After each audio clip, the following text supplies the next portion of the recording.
Баршаңызға сәлем, сіздермен Мақпал Бауыржанқызы. Бүгін сіздерге өте оңай дайындалатын бисквитті рулеттің рецебін ұсынамын. Менімен бірге болыңыздар. Ең алдымен ыдысымызға 3 жұмыртқаны жарамыз, үстіне 120 грамм құмшекер қосып, миксермен аппақ үлпілдек масса болғанша араластырамыз.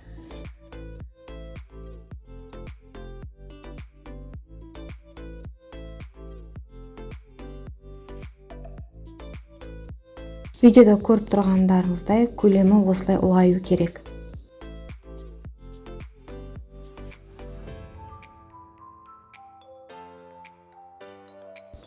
Бізге миксердің қажеті жоқ.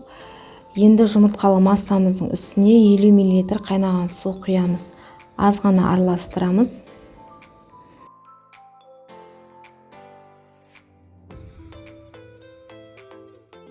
Бөлек ыдыста електен өткізілген ұнымызға қопсытқыш қосып, бір араластырып аламыз. Енді осы ұнымызды 3-ке бөліп, жұмыртқалы массамызды басып алмай, лопатканың көмегімен төменнен жоғары қарай араластырамыз.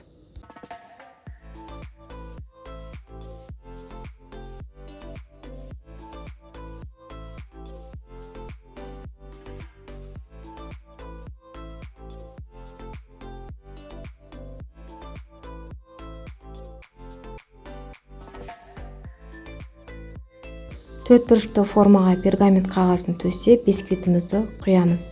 Спатуланың көмегімен бетін тегістейміз.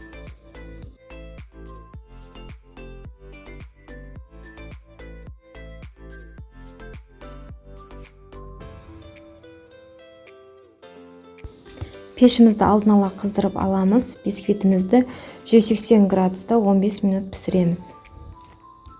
Бисквитіміз қызарып, осылай көтеріліп пісу керек, піскен таяқшамен тексереміз.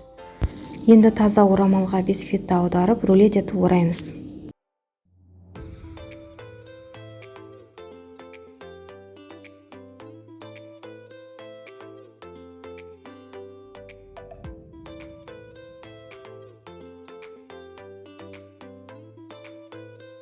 Бисквитіміз суығанша дәл осы қалпында қалдырамыз, оған дейін кремін дайындаймыз. Салқын сливкеге сгущенка қосып, миксермен жақсылап араластырамыз. Креміміз формасын жақсы ұстайтын болуы керек.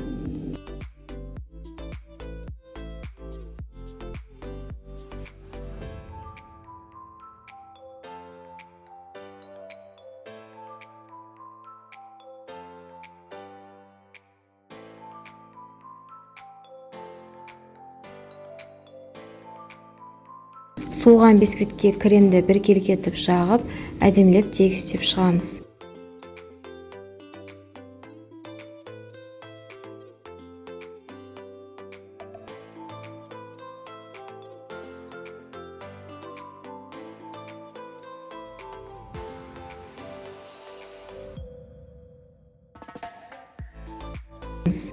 Арасына өзіңізге ұнаған кез келген жидек қоссаңыз болады. Менде қатырылған құлпынай бар еді, соны мұздатқыштан алдын ала шығарып қойып, соны салдым.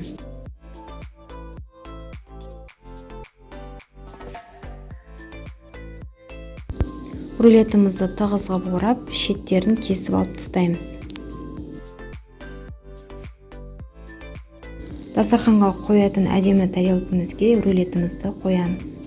Рулеттің үстіне шоколад құямыз. Ол үшін 40 грамм молочный шоколадты кондитерлік мешокқа салып, аузын байлап, үстіне қайнаған ыстық су құямыз.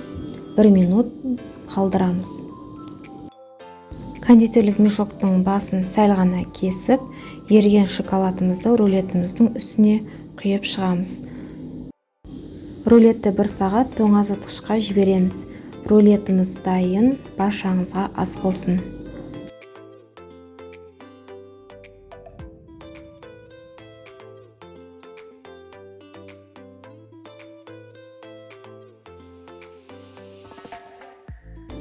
Видео ұнаса лайк басып, коммент қалдыруды ұмытпаңыз. Менімен болғандарыңызға рахмет. Сіздермен Мақпал Бауыржанқызы.